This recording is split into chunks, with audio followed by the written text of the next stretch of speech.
Welcome to Concussion Talk Podcast. I'm Nick Mercer, and I'm here with Kaylin and Ben of MYndspan, and we'll talk about MYndspan technologies and MYndspan's business and everything, how they came up with that. And I'm doing my beer at the same time. But first, just want to thank my sponsor, HeadCheck Health. Concussion Talk Podcast is presented by HeadCheck Health. HeadCheck Health bridges the gaps in concussion care through simple, powerful technology. Join organizations like the Canadian Football League, Track Factory Racing, the Canadian Junior Hockey League, Eastern Washington University, and Volleyball Canada, who rely on HeadCheck Health to improve communication and optimize care. Visit headcheckhealth.com for more. And please follow me on social media at Concussion Talk. That'd be on Twitter, Facebook, Instagram, and I have a YouTube channel, which is just search Concussion Talk. It's kind of just a podcast, so it's kind of one list for. There's no videos on there. It's there's just videos of pictures of me in the podcast. But now, and I'll let Kaylin and Ben tell you about their social media and website stuff after I introduce them and which I just have. So Kaylin and Ben, thank you so much for joining me. And I just realized we talked about just at the beginning of the podcast that Ben is the male voice with the British accent in Toronto. Kaylin has a Canadian accent, but she's in London, so that can be confusing. But first of all, it's MYndspan, so thank you very much for joining me. And Kaylin and Ben, you can introduce yourselves in the order you'd like and tell us about how your background first. Then we get into MYndspan. Yeah, sure. Would love to. Thanks so much for having us on, Nick. But yeah, my name is Caitlin Baltzer. I'm the co-founder of MYndspan, which is a brain analytics company enabling users to access and monitor their brain health, and with the goal to extend the healthy lifespan of their mind. And we do that by offering a service that combines measures of cognitive function, so the output of brain function, with a user's brain connectivity, so objective brain function, to provide consumers an easy to read and understand report of how their brain is actually functioning. This enables users to basically track and optimize their brain health just like they would their physical health. In terms of my own background, I'm not a neuroscientist or a doctor. I came into this from the finance and investment side of things. I was actually working on the purchase of a company in Finland called MEG that manufactures. Yeah, I noticed that on LinkedIn. I saw that. Yeah, so it's a company called MEG that manufactures magnetoencephalography technology, which is a very cumbersome word, so everyone says MEG. But yeah, so I had never heard of this technology before working on this acquisition, and so I learned all about it and the fact that it's used clinically to identify epilepsy focal points and also in pre-surgical mapping. But then through kind of learning about the technology, I also learned that it has a 30-year history in research and academia, just looking at various states of health and disease. And there's quite a bit of research specifically on concussion, because MEG can identify concussed brain activity. So I ended up joining the manufacturer of that technology full-time after the acquisition, just because I fell in love with this technology and its use, and the fact that it can change people's lives. So that's where I met my co-founder, Yana Hutala. He was actually on the sell side of that acquisition, and we worked for about a year and a half together, where we decided that we actually wanted to create a service that empowers individuals with this information with an easy to understand report, because we realized that people measure all these different types of measures of their physical health, heart rate, steps, calories, sleep, all of the kind of the classic measurements you would get from an Apple Watch. And we think that the fact that specifically, like when it comes to your brain, you have no measurements to measure and optimize your mental health, but only physical health. We wanted to create a service that fixes that. And specifically looking at concussion, we thought it was basically entirely inappropriate that athletes in particular are deciding to go back to play after a concussion based off of purely subjective symptomology. We think that this information, we want to empower athletes with this information so that they can make the best decisions for themselves. Right. And I had known Dr. Ben Dunkley for a while and really had known about his research into concussion and PTSD. And he was just one of the kind of foremost experts in that realm. And he was very passionate as well. We had many conversations about the fact that we want to empower individuals with this information. So we knew that kind of he was the best person to come on board and be our chief science officer. Nice segue. Yeah. Great segue to Ben. Thank you, Caitlin. It's great to be talking with you today, Nick. Thanks for inviting us on your podcast. Really appreciate it. Yeah, it's great to be here. So, as Caitlin said, I've been working as Chief Scientific Officer with MYndspan now for a couple of months, but we've been working together, I guess, now for the past year and a bit, I would say, collaborating closely on a industry academic research project, and now trying to translate some of our exciting findings to the commercial space, really. So in terms of my background, I trained in psychology and neuroscience. I did my PhD in the UK at 2012 now. Long time ago, over 10 years ago now, right? And moved to Canada and was interested in cognitive neuroscience. Is where I did a lot of my training. So interested in how, brain activity, brain functioning controls a lot of our behaviors and our thoughts and feelings.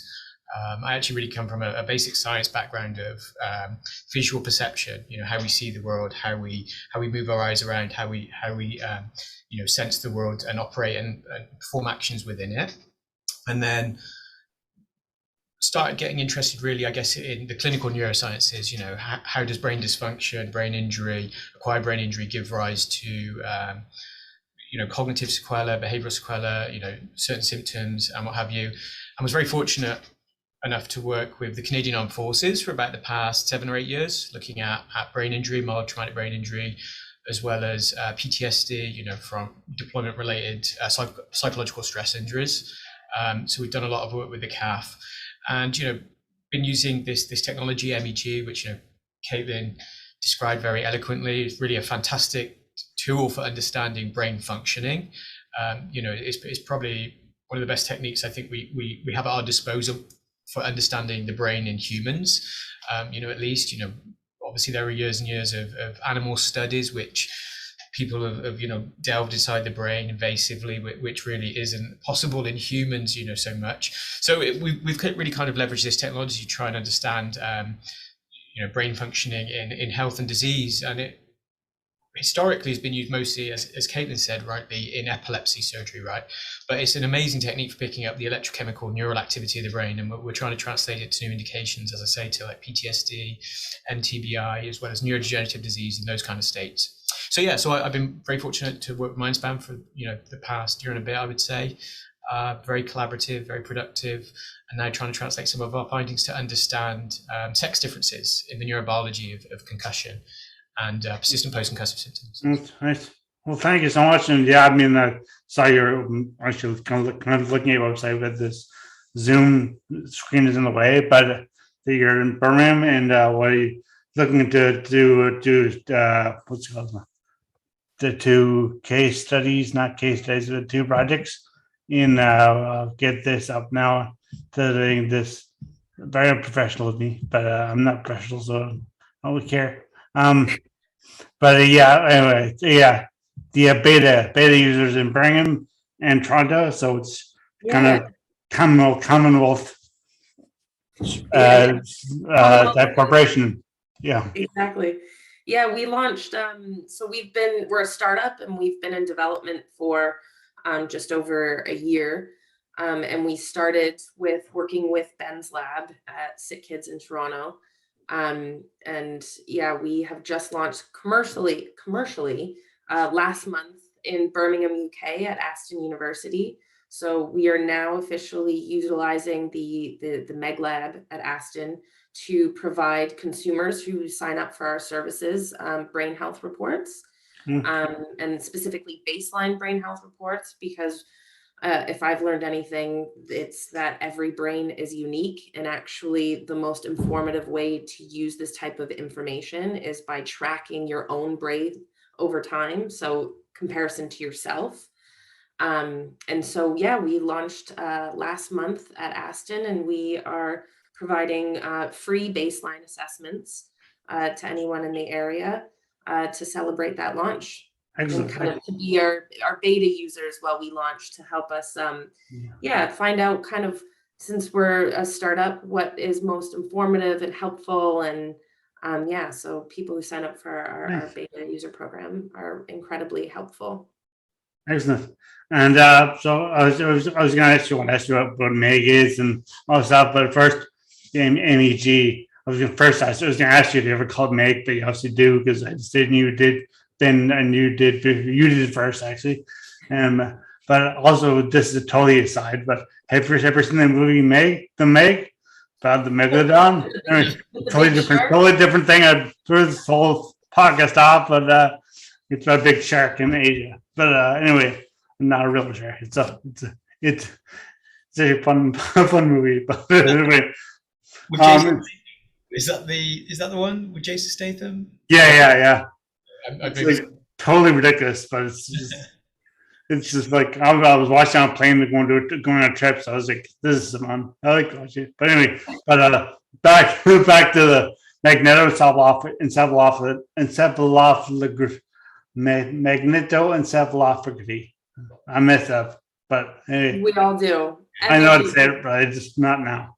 I had it down before I read the August. Had it down pat, but anyway. So, who always both of you can talk about the MEG or the MEG, but I guess Ben can definitely speak to it far more eloquently and scientifically than I can. So take it away, Ben. Thanks, Kaden. Yeah, Nick. So as we sort of said, it's really been I guess a clinical tool for the past 10, 20 years, really used predominantly in epilepsy, but it's also been embedded in a number of academic institutions, across the world, and used largely by cognitive neuroscientists to understand, the neural circuits which control our thinking, like our long-term memory, how we maintain attention, how we inhibit our impulses, and those kind of cognitive neuroscience and psychological questions. So it's a really powerful research tool, but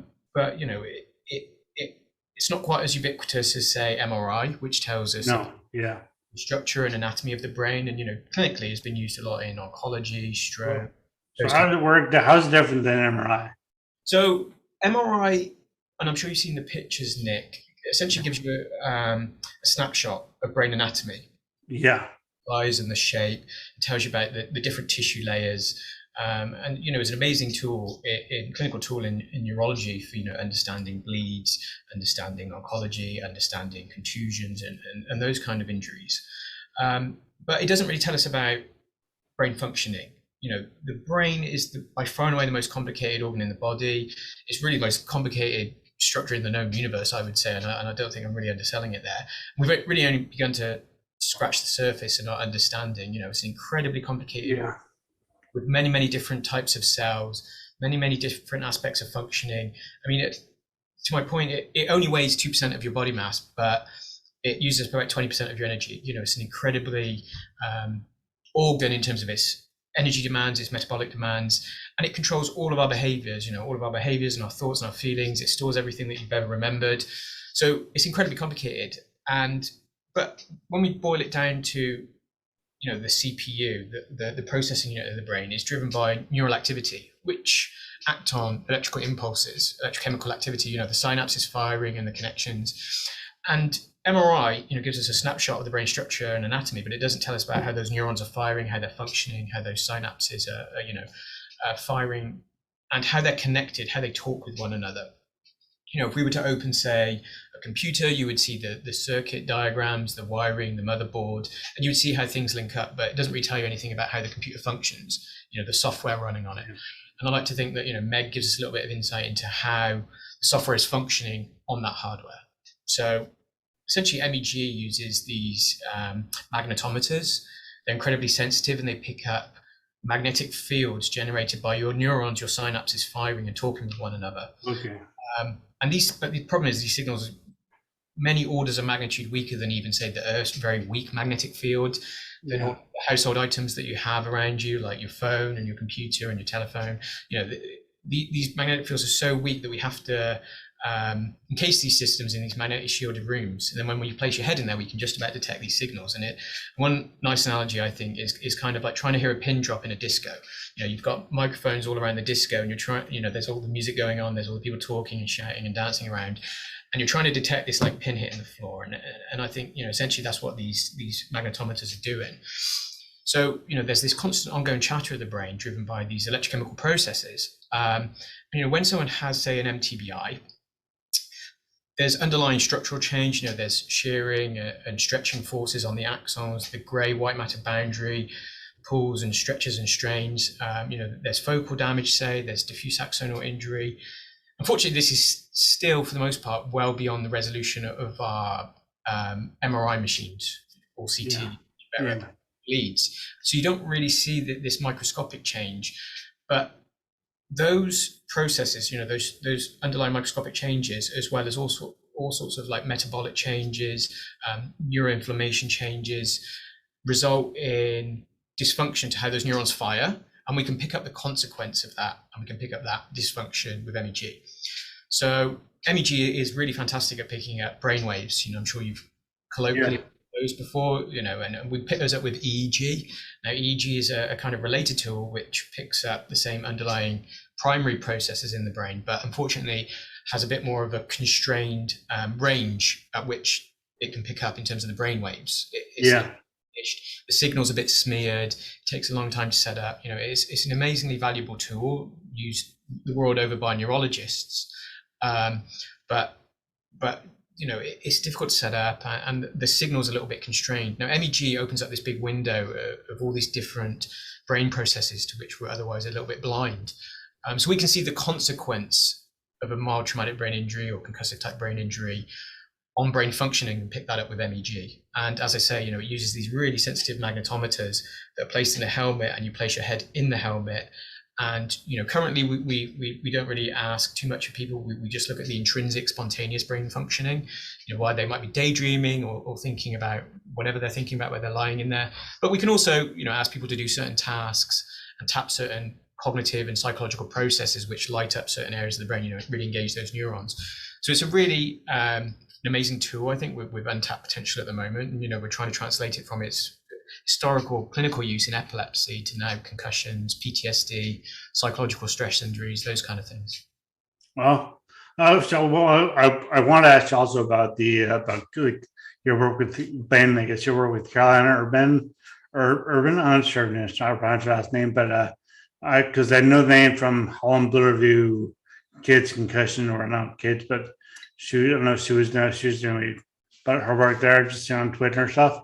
But I want to ask you that. But first, Caitlin, you can talk about your beta use of partnership with Aston University. So, and how did that? And I've seen a bunch of your retweets, but also from rugby. So also Aston's rugby team. I assume Aston has a rugby team. They're the ones using it, or how did you and how did you get involved? How did you decide that sports was the way you wanted to? Yeah, so we've Dr. Carolina Urban's on our scientific advisory board, and so when we first kicked this off, we just knew that athletes and professional sports in general wasn't going to be an area for us, because you could see what was happening with the NFL and rugby and football with these athletes who are having issues late into their 30s and 40s, far decades before anyone should ever be having neurodegenerative issues. And it was predominantly stemming from the fact that they're sustaining injury upon injury. They're going back to play before they've healed from a concussion. And they're sustaining subconcussive hits every practice, every game. And they're not actually, and they look at things like how their knees are holding up, and like Yeah. they measure these things and no one's actually looking at the brain. So even before we started Myndspan, we knew that that was going to be our first area of focus. And Dr. Carolina Urban is in Toronto, and she's both a neuroscientist and a former professional hockey player. And she so brings like some phenomenal insight to us to kind of help inform the kind of the protocols and what as an athlete she would want to see, but also give kind of the insight in terms of how we can build our reports to best serve them from a neuroscience perspective. So we were really pleased that to bring her on board our scientific advisory board. And Dr. Alan Pierce as well, based out of Australia, has I been actually just interviewed him in January. Yes. January, yes. Yeah, it's Yeah. once you kind of get into the door of concussion and mild traumatic brain injury in sport, it's a really supportive, close-knit community. Yeah. So yeah, and Dr. Pierce is like a phenomenal advocate for athletes as well. And Yeah. so we were really pleased to be able to bring on him on board as well.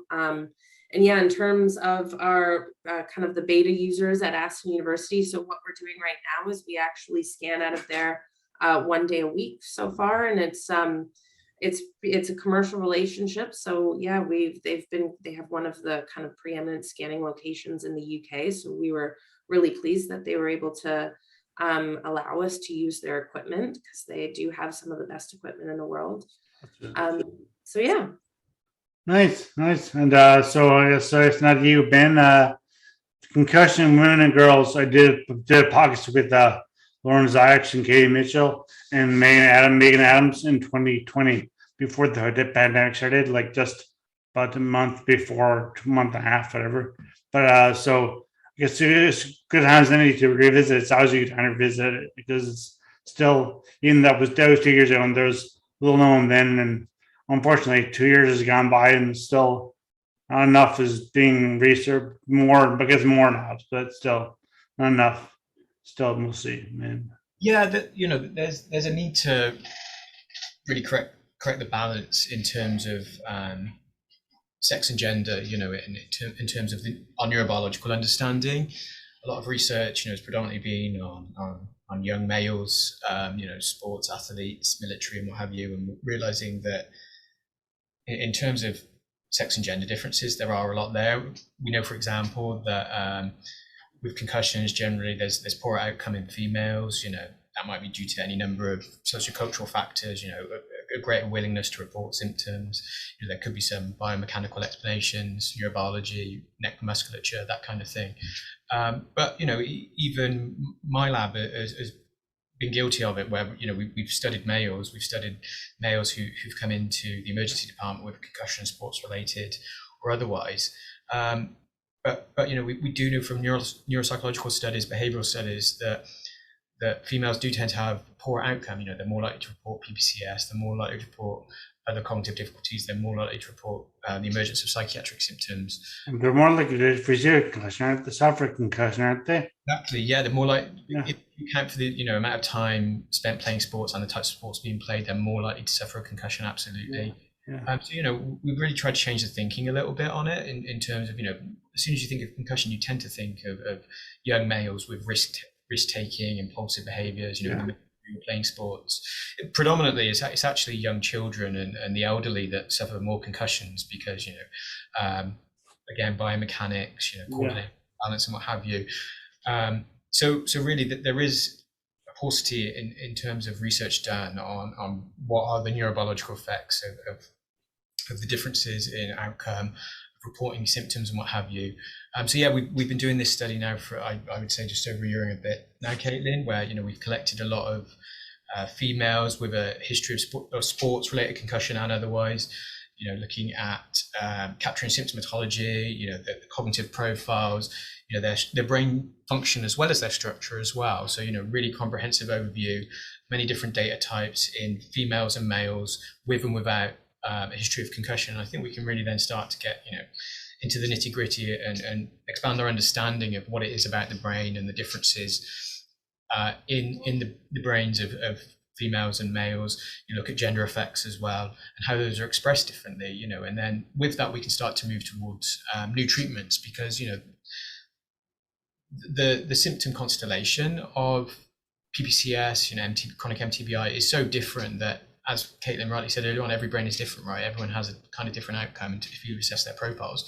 So if we want to move towards this future of precision medicine, you not only want to be able to take into consideration people's sex and gender, but their age, their activity levels, their other types of profiles, and integrate this data together to provide precision medicine. So I think with the study that we're conducting, hopefully we're starting to redress the balance of the lack of female studies.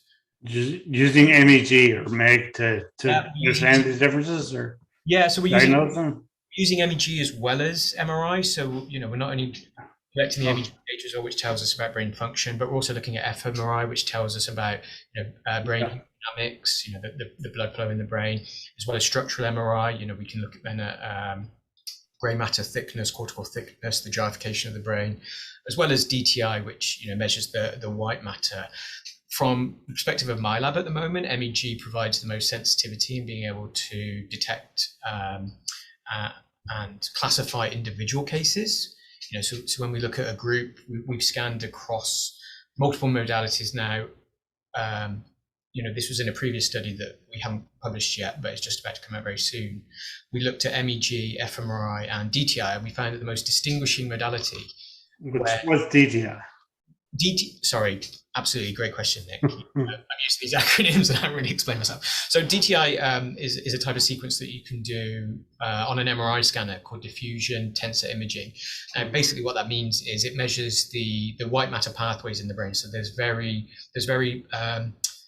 thin filament type fibers, like the wires that connect the different areas of the brain. Neurons allow them to talk to each other. So those electrical chemical impulses travel along the neurons, and DTI measures that. So it gives us a really nice kind of static structural wiring diagram of the brain, but doesn't tell us about its right.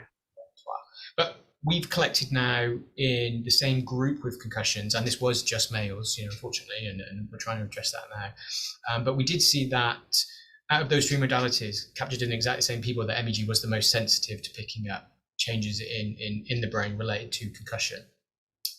So we're continuing that study forward with the ongoing study with MYndspan, capturing multiple modalities, and as Caitlin said, importantly also getting cognitive functioning. That's also a really good indicator of underlying brain function. And now sort of developing some sophisticated AI approaches to kind of integrate those data types. As we've described, historically you kind of in science group people into, say, your control cohort, in our case, a group with a history of concussion or a group of PTSD. But we really want to look at, the heterogeneity within those groups as well. Everyone's symptom profile is very different. So what is it about those specific symptoms that relate to specific aspects of brain dysregulation, be it structural function? Interesting. So actually, I'll have one question about the science, the procedure, the methods behind this research, but also just a quick question for Caitlin. MYndspan. I looked up MYndspan on just on Google. MYND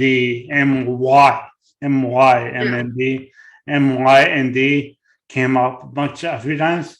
But why did you call it MYndspan instead for the my brain? Yeah. So effectively, we wanted. So we started the company as Renita Medical. Which was more of a placeholder than anything, but we knew we wanted to pick a name that conveys kind of what our mission was, which is effectively to empower people with information about their brain that allows them to extend the healthy lifespan of their mind. So kind of putting all of that together, we came up with MYndspan because we want to extend the life of the mind. But speaking to the point that Ben mentioned earlier, we do know that the most informative way to use this information is to compare yourself to yourself. Yeah. So the MY is about your own, so my brain data. See, that makes sense. That's what I kind of thought, but it makes a lot of sense. We could dare say it. So it's not. MYndspan is not just MEG. What is the actual, what it says that the website says like our technology makes it different, but what is your technology after MEG? So kind of, we like to think of MEG as kind of the crown jewel, but effectively it's important to not only understand the underlying brain connectivity, but have some data associated with that, specifically cognitive function, because we wanted to have reports for our clients that not only underline or like kind of visualize the underlying brain connectivity and brain power and data, but associate that with the actual output so that these reports are both the output of brain function and that underlying brain function. So it's really kind of a comprehensive report that really touches on all aspects of brain health. And we do collect some data, whether like age, sex, and some other like what medications or existing diagnoses you have, because really without understanding the full picture, it's really difficult to kind of interpret that brain data and make any conclusions from it. Well, I'm glad to hear that and see the user that this new technology and this new efforts being put into brain imaging and brain understanding the brain more. And so, well, thank you very much. And also, just so what is next for I'll say it after. Yeah, no, we'll start that one. What is next for Myndspan, and then that's for you, Caleb, and for Ben, what's next for your research? But that's not the end of the questions. Yeah, so what's next for Myndspan? So we continue to scan people in Birmingham in the UK. So we'd love anyone who's interested in getting a Myndspan report to sign up, and we're offering those for free at the moment, baseline brain health assessment. And then we look to expand to different locations. So we have a pre-registration list on our website. Anyone who's interested in getting a baseline report can kind of register on this list and let us know where they are, so we know kind of where to focus on going next to offer our services. Excellent. Thanks, Kaylee. Over to you, Ben. Thanks, Nick. Yeah, so I think, obviously we've made some great strides over the last few years in being able to detect these otherwise, sometimes invisible injuries, working hard on, as Caitlin said, MEG is kind of, I guess, the crown jewel in our data sets, in our data repositories, but we have to link these data to cognitive profiles, your neurocognitive performance. We capture indices of short-term working memory, attention, inhibition, those kinds of real core processes, executive function processes, and also relating it to people's symptom profiles. So, their physical signs and symptoms that they might report. So the MEG is just one core piece of that. But those functional brain networks, we can now begin to relate to all these other aspects of dysfunction. And what does that mean going forward? I think there's some really exciting things going on in terms of, as I say, precision treatments, right? So neuromodulation, neurostimulation. There's some very cool work going on at CAMH, many other sites across Canada as well, looking at what they call neurostimulation intervention, and this encompasses a number of different techniques, all with incredibly long names. Transcranial magnetic stimulation, cranial electric stimulation, just to name a few. What this means is basically non-invasively stimulating the brain with either electrical or magnetic fields, and this is thought to sometimes modulate the ongoing activity. It's thought to promote, in some cases, neuroplasticity and repair, restorative brain functions. So these can be applied now, integrating with these imaging type technologies that we've been using.